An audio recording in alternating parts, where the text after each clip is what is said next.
Um choque. A Alemanha se preparando para um possível conflito de larga escala na Europa. Realmente surpreende. A gente sempre viu a Alemanha buscando a paz, especialmente depois da reunificação. A imagem que a gente tem é da Alemanha focada na economia, na integração da Europa, não em tanques e soldados. Pois é, mas pelo visto o mundo tá virando de cabeça para baixo e a Alemanha tá se adaptando a essa nova realidade. E a gente vai se basear numa matéria do Frankfurter Allgemeine Zeitung, um dos jornais mais importantes da Alemanha.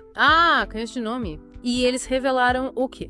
Planos de Berlim para lidar com um possível confronto entre a OTAN e a Rússia. Caramba, coisa séria mesmo. E a gente sabe que não é só especulação, né? Não. Oficiais da Bundeswehr, as Forças Armadas da Alemanha, já confirmaram parte da informação. Desses planos. Isso. Reforçando logística, produção de energia independente. Parece que estão se preparando para o pior cenário possível. E qual seria esse pior cenário? Olha, prepara o coração. Eles estão falando em movimentar 800 mil soldados da OTAN e 200 mil veículos militares pelo território alemão. Nossa, é muita coisa. A Alemanha virando palco de uma guerra que até pouco tempo atrás parecia impossível. A gente está falando de números que lembram a época da Guerra Fria, uma época que a gente pensava que tinha ficado para trás. É verdade. Para entender a magnitude dessa mudança, acho que a gente precisa voltar um pouco no tempo e mergulhar na história militar da Alemanha. Concordo. A história da Alemanha, principalmente depois da Segunda Guerra Mundial, é fundamental para a gente entender o peso dessa decisão. Sem dúvida. Depois da Segunda Guerra, a Alemanha passou por um período de profunda reflexão. A Alemanha Ocidental, durante a Guerra Fria, ficou na linha de frente entre o mundo capitalista e o comunista.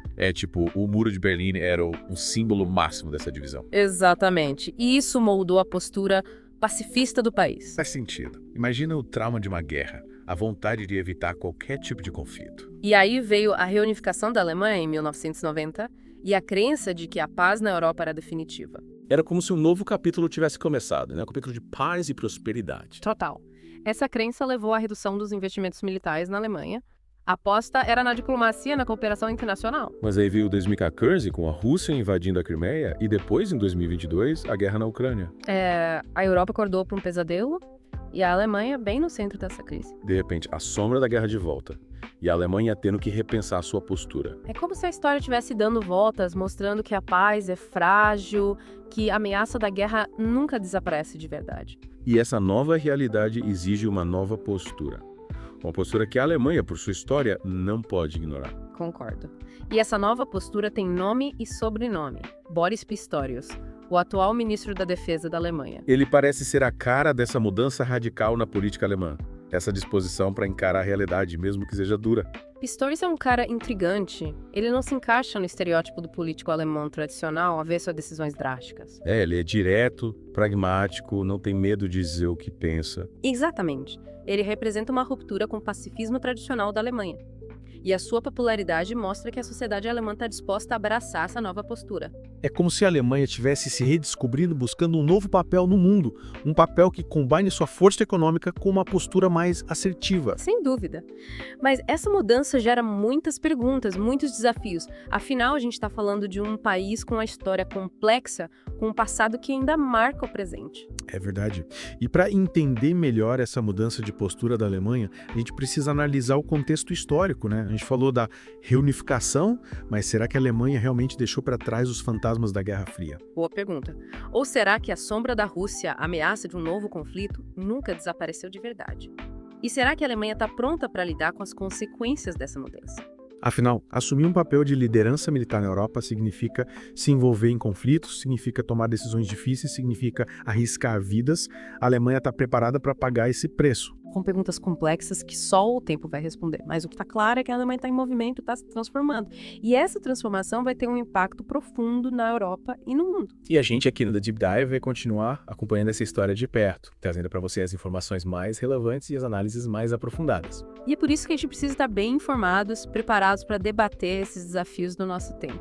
Mas antes da gente se despedir, vamos recapitular os pontos-chave da nossa conversa de hoje. A mudança de postura da Alemanha, a figura emblemática de Boris Pistorius, o peso da história e as incertezas do futuro. E a pergunta que fica para você, nosso ouvinte, é: como essa nova postura da Alemanha impacta o cenário global? Quais as consequências para o Brasil e para o resto do mundo? A gente convida a continuar essa busca por mais informações, a refletir sobre o futuro da geopolítica global. Afinal, o mundo está em constante transformação e a gente precisa estar preparados para os desafios que virão. E lembre-se, a informação é a nossa melhor arma para construir um futuro mais justo e pacífico. Retomando nossa conversa, acho importante a gente mergulhar mais nessa questão da história. A sombra da Guerra Fria ainda paira sobre a Europa, né? Sem dúvida. Entender como a Alemanha se posicionou durante a Guerra Fria é fundamental para a gente entender as decisões de hoje. Afinal, a Guerra Fria moldou a Europa que a gente conhece, definiu alianças, tensões, deixou cicatrizes. É verdade. A Alemanha, dividida entre Ocidente e Oriente, ficou no epicentro dessa disputa ideológica. De um lado, a Alemanha ocidental, capitalista, integrada à OTAN, sob a proteção dos EUE.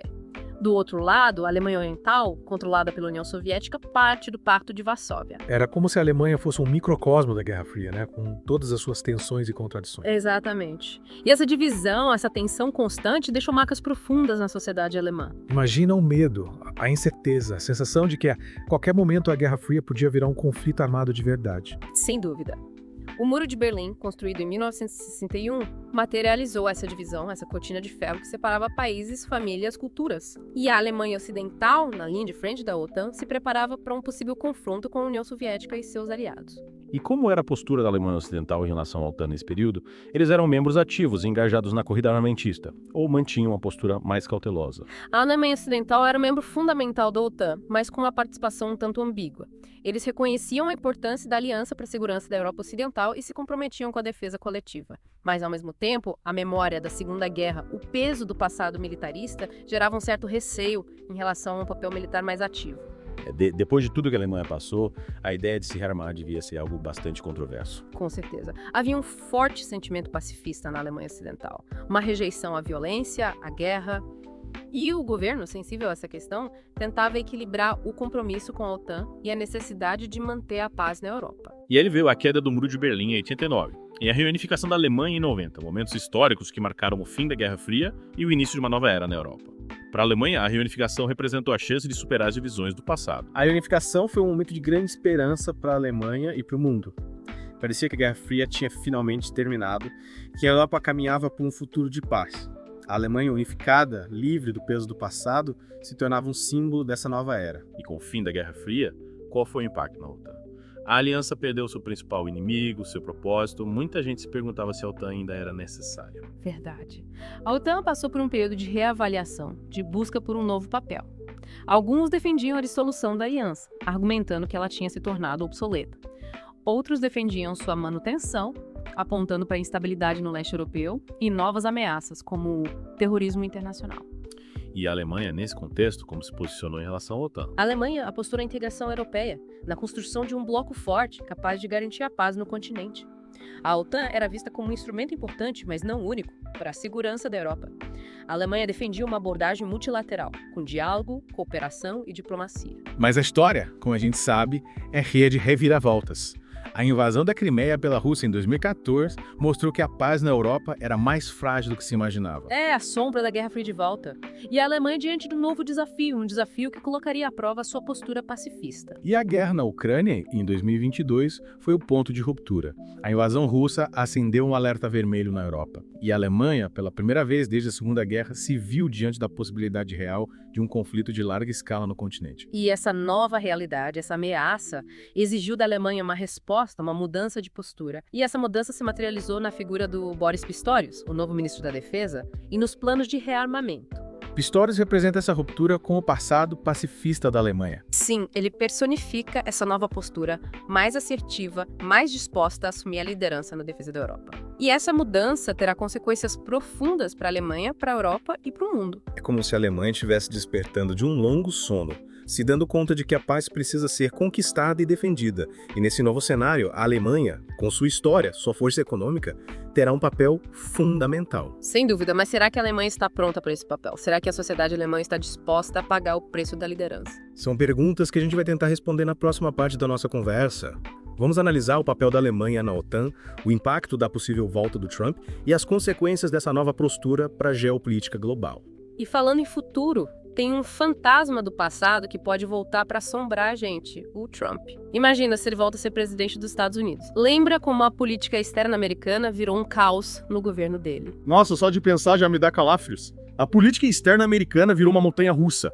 Ele questionando a OTAN, se aproximando de líderes autoritários, colocando os AY acima de tudo. Imagina o impacto disso na Alemanha, na Europa, que estão tentando se fortalecer diante da Rússia. Seria um desastre. Trump reduzindo o apoio à OTAN, a Europa tendo que se virar sozinha para garantir sua segurança, a Rússia se aproveitando. A gente podia ver um aumento da corrida armamentista, tensões lá no alto. E a Alemanha, coitada, ficaria no meio dessa confusão toda, pressionada pelos AY para aumentar os gastos militares e, ao mesmo tempo, tentando manter o diálogo com a Rússia. Um desafio e tanto. A Alemanha ia ter que se equilibrar, defender seus interesses e a segurança da Europa sem provocar a Rússia nem romper com seus aliados. E a gente aqui no Brasil, qual é o nosso papel nesse cenário global cada vez mais complicado? Boa pergunta.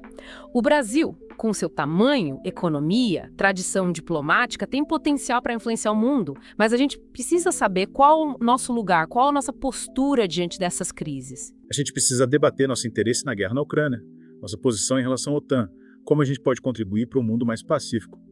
Não dá para ficar de braços cruzados. Concordo. O Brasil precisa ter uma voz ativa, defender seus valores, buscar soluções. Não dá para se isolar, achando que as crises lá fora não afetam a gente. A guerra na Ucrânia já impactou a economia global, os preços dos alimentos, a energia. O mundo é interconectado. As decisões em outros países têm consequências para todos nós. Exatamente. E o Brasil precisa estar preparado para lidar com os desafios e as oportunidades. A gente precisa de uma política externa que defenda nossos interesses e contribua para um mundo mais justo. É isso aí. E para a gente encerrar nosso Deep Dive de hoje, queria agradecer a sua participação e convidar nossos ouvintes a continuar buscando informação, questionando, debatendo. A gente precisa estar preparado para os desafios do futuro. Com certeza. A busca por conhecimento nunca termina e a gente precisa estar atento às mudanças, aos novos cenários. Só assim vamos construir um futuro melhor. E a gente aqui no do Deep Dive vai continuar acompanhando essa transformação global, trazendo as informações mais relevantes, análises mais profundas. Valeu pela companhia e até a próxima. Até mais!